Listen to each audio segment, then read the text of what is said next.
ሰላም ጤና ይስጥልን። ከቻናል ዋን የሀገር ውስጥና የባህር ማዶ ዜናዎቻችን ቢዝነስን ጨምሮ ወደ እናንተ የምናደርስበት ሰዓት ላይ ነው የምንገኘው። ዜናውን እየመራው አብሬያችሁ ቆይታ ማድረገው ወይንሸት ዘውዴ ነኝ። አብረን እንቆይ። ኢትዮጵያን ጨምሮ 4 የምስራቅ አፍሪካ ሀገራት የኮሪዶር አስተዳደር ባለስልጣን ለማቋቋም ተስማሙ። ኢትዮጵያ፣ ጅቡቲ፣ ደቡብ ሱዳንና ኡጋንዳን ያቀፈው የደሱ ኮሪዶር አስተዳደር ባለስልጣን ለመመስረት የሀገራቱ የጋራ ቴክኒካል ኮሚቴና የሚኒስትሮች ምክር ቤት ተስማምተዋል።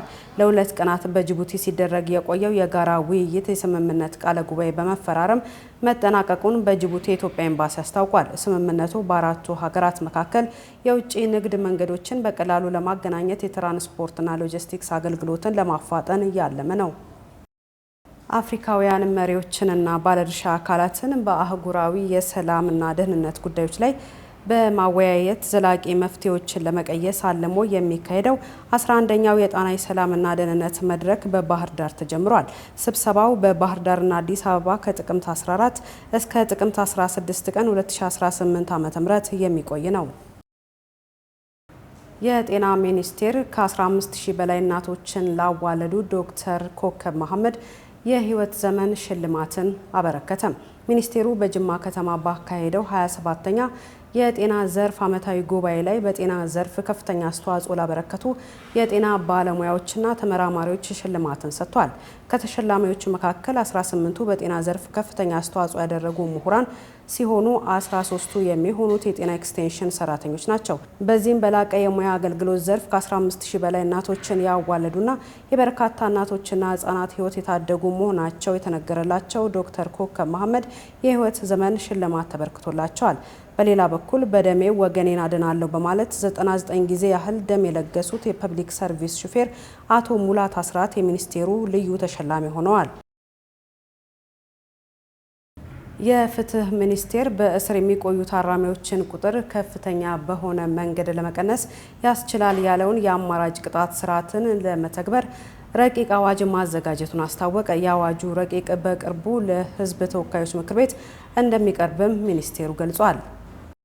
የኢትዮጵያ ምድር ባቡር ኢንስቲትዩት የ12ኛ ክፍል ማለፊያ ውጤት ያመጡ ተማሪዎችን በቴክኒክና ሙያ ስልጠና ተቀብሎ ማሰልጠን ሊጀምር መሆኑን አስታወቀ።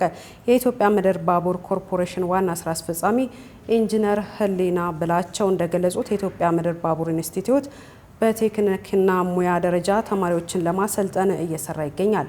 ጸጋን የተሰማ ተጨማሪ አላት። የኢትዮጵያ ምድር ባቡር ኢንስቲትዩት ተማሪዎችን ተቀብሎ ማሰልጠን ሊጀምር እንደሆነ ተገልጿል። በ2018 ዓ.ም በደረጃ 1፣ 2 እና 3 ተማሪዎችን ለማስተማር ፈቃድ ያገኘ ሲሆን በዚህም 12ኛ ክፍል ማለፍ የቻሉ ተማሪዎችን ተቀብሎ ማስተማር እንደሚጀምር የኢትዮጵያ ምድር ባቡር ኮርፖሬሽን ዋና ስራ አስፈጻሚ ኢንጂነር ህሊና በላቸው ለኢትዮጵያ ፕሬስ ድርጅት ገልጸዋል። ኢትዮጵያ ከ100 ዓመት በላይ የባቡር ታሪክ ያላት ሀገር ናት ያሉት ኢንጂነር ህሊና ነገር ግን የዘርፉ እድገት እንደተጠበቀው እንዳልሆነ ተናግረዋል። በቀጣይም በቢሾፍቱ 62 ሄክታር መሬት ላይ የምስራቅ አፍሪካ የልህቀት ማዕከል ለመገንባት ቅድመ ዝግጅት መጠናቀቁንና ማዕከሉ ተጠናቆ ለአገልግሎት ሲበቃ የተቋሙን አቅምና የተማረ የሰው ኃይል ቁጥር እንደሚያሳድግ ጠቁመዋል። የኢትዮጵያ ዓመታዊ የወተት ምርት ከ3 ቢሊዮን ሊትር ወደ 13 ቢሊዮን ሊትር ማደጉን የግብርና ሚኒስቴር አስታወቀ። ሚኒስቴሩ የወተት ላሞች ዝርያ የማሻሻል ስራዎች መሰራታቸውን ተከትሎ የወተት ምርት ማደጉን ገልጿል። በዚህም ከዚህ ቀደም ከሚመዘገበው 3 ቢሊዮን ሊትር አሁን ላይ ከፍተኛ ጭማሪ በማሳየት 13 ቢሊዮን ሊትር ማድረስ ተችሏል ብሏል። በዓለም ጤና ድርጅት መስፈርት መሰረት አንድ ሰው በነፍስ ወከፍ በአመት 200 ሊትር ወተት ማግኘት ይገባዋል። ኢትዮጵያም ይህን እውን ለማድረግ በአመት 22 ቢሊዮን ሊትር ወተት ማምረት ይጠበቅባታል።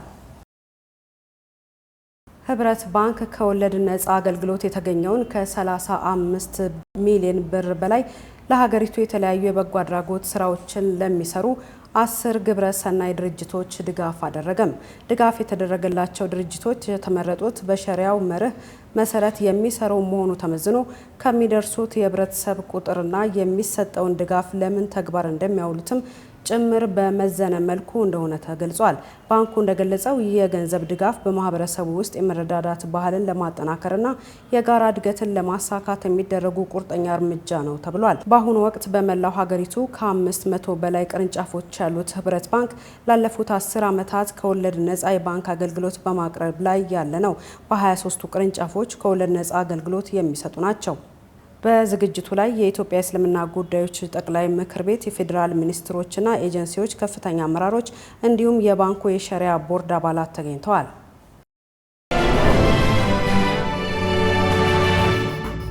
ዜናዎቻችን እንደቀጠሉ ናቸው። አሁን ደግሞ ከውጭ ምንጭ ወዳገኘናቸው መረጃዎቻችን እናልፋለን። ለዓመታት ዶክተሮችን ያወዛገበው የሰውነት ትኩሳት እንደ አደገኛ በሽታ ይፈራ ነበር። አሁን ግን ሳይንቲስቶች የማያቋርጥ ትኩሳት ጎጂ ሊሆን ቢችልም ቀላል ትኩሳት አብዛኛውን ጊዜ የሰውነታችን በሽታ የመከላከል ስርዓት ኢንፌክሽንን እየተከላከለና እያጠቃ መሆኑን የሚያሳይ ምልክቶች ናቸው ይሉናል። ሄሮዳይ ንጉሴ በዚህ ላይ ዝርዝር ዘገባ አላት። የሰውነታችን የሙቀት መጠን ከ38 ዲግሪ ሴልሺየስ በላይ ሲሆን ትኩሳት ይሰማናል። ታዲያ የዚህ ትኩሳት ምክንያት ምንድን ነው የሚለው ጥያቄ ከጥንት ጀምሮ በብዙ ተመራማሪዎች ዘንድ መላምቶችን ያመጣ ነው። ጥንታዊ የግሪክ ተመራማሪዎች ትኩሳት የሰውነታችን ስርዓት ሲዛባ የሚመጣ የሰውነት ሙቀት መጨመር ነው ብለው ያስቡ ስለነበር ትኩሳቱን ለማከም ሁለት መንገዶችን ይጠቀሙ ነበር። የመጀመሪያው ትኩሳት ያለበት ሰው ከሰውነቱ ቆዳ ላይ በቢላ ወይም በሌሎች ነገሮች ተቆርጦ ደም እንዲፈሰው ያደርጉ ነበር። ታዲያ ይሄ ግን በዘመናዊ ሕክምና ሲታይ ታካሚው እንዲዳከምና እንዲሞት ሊያደርገው ይችላል። ሌላኛው መንገድ ደግሞ ታካሚውን ከምግብ ማራቅ ነው። ይህም ግን በዛሬው ሕክምና ሲታይ የሰዎችን በሽታ የመከላከል አቅም ያዳክማል። በፈረንጆቹ 1861 የሉዊስ ፓስተር የጀርም ቲዮሪ ሲመጣ ግን የትኩሳትና የሰውነት መታመም ምንጭ የቫይረሶችና ባክቴሪያዎች ወደ ሰውነታችን መግባት እንደሆነ ታውቋል። የዘመናችን ምሁራን ደግሞ ትኩሳት በራሱ ህመም ሳይሆን እንደ ቫይረስና ባክቴሪያ ያሉ ተዋሲያን ወደ ሰውነታችን በሚገቡበት ጊዜ ተዋሲያኑ ሰውነታችንን እንዳይጎዱት ሰውነታችን የሚያሳየው የበሽታ መከላከል ምልክት ነው ይሉናል። ይህም በሰው ልጆች ላይ ብቻ ሳይሆን እንደ አሳ ባሉ ተሳቢ እንስሳት ላይም የሚታይ ተፈጥሯዊ ባህሪ ነው። ታዲያ እንደ ምሁራኑ ገለጻ ከ24 እስከ 48 ሰዓት ለሚቆይ መጠነኛ ትኩሳቱን ለማጥፋት በሚል የሚወሰዱ እንደ ፓራስታሞል ያሉ መድኃኒቶች ለጊዜው ትኩሳቱን ቢያወርዱትም ለዘላቂው ግን የሰውነታችንን በሽታ የመከላከል ስርዓት እንደሚያዳክሙ ተገልጿል። ነገር ግን የሰውነታቸው የሙቀት መጠን ከ40 ዲግሪ ሴልሺየስ በላይ የሆኑ ሰዎች ግን ወደ ሕክምና ተቋማት እንዲሄዱ ይመከራል። ዘገባው የቢቢሲ ነው።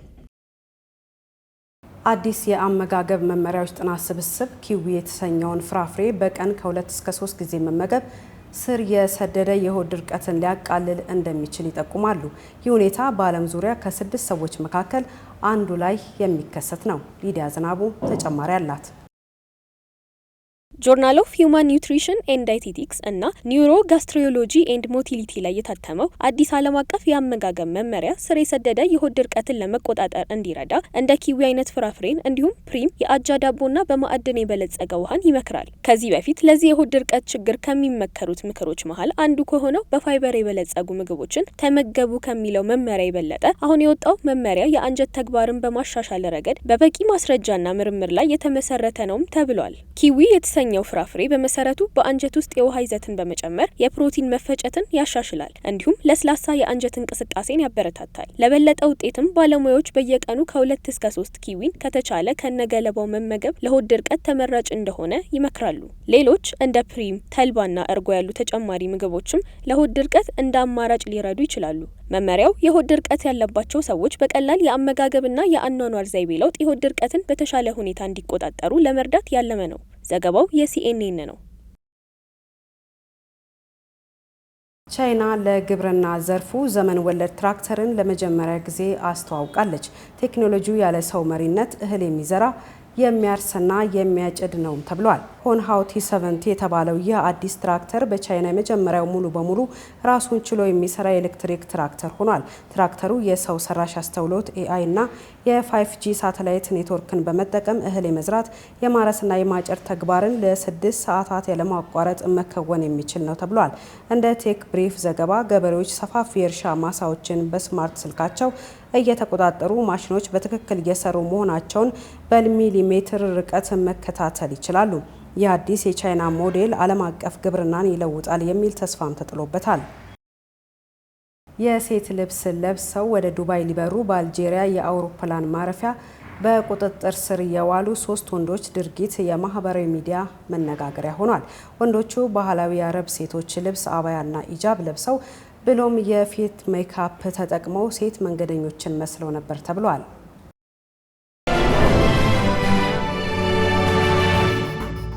ከቻናል ዋን ዜናዎቻችን አሁንም እንደቀጠሉ ናቸው። አሁን ደግሞ የቢዝነስ ዘገባዎቻችንን ወደ እናንተ እናደርሳለን።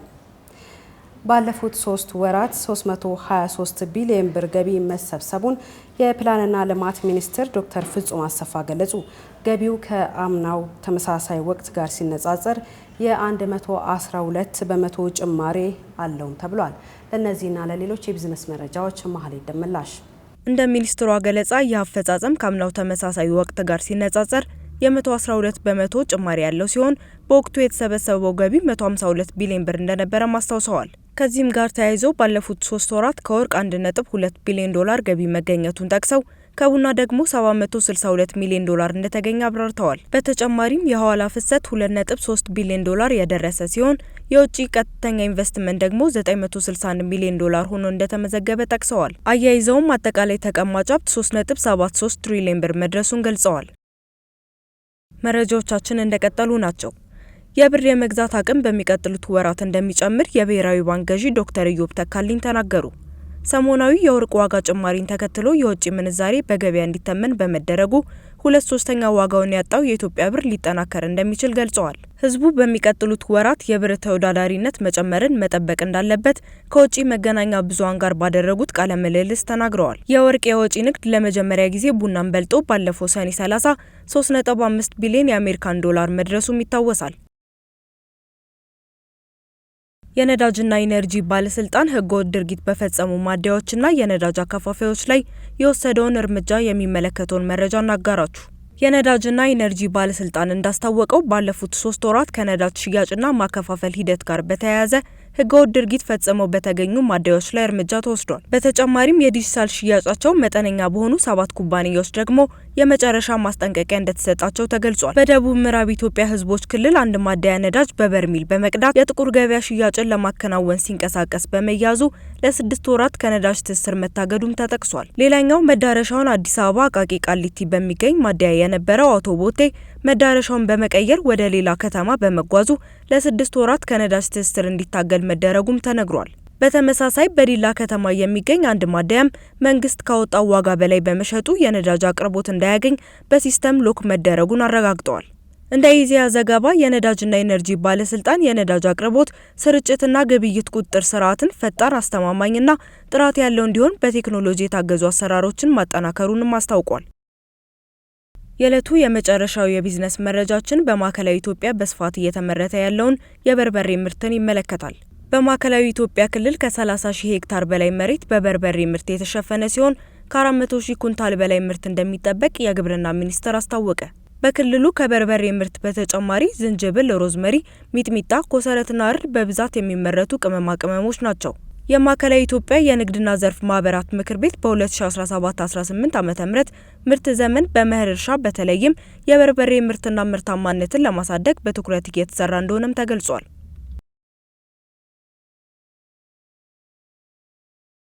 ከቻናል ዋን የምሽት ዜናዎቻችንን ወደ እናንተ ስናደርስ ቆይታ አድርገናል። ዜናዎቻችን ተጠናቋል። የቻናል ዋን ፕሮግራሞች ግን ይቀጥላሉ። አብራችሁ እንድትሆኑ እንጋብዛለን። ዜናውን እየመራው አብሬያችሁ ቆይታ ያደረኩት ወይንሸት ዘውዴ ነኝ። ሰናይ ጊዜን ተመኘው።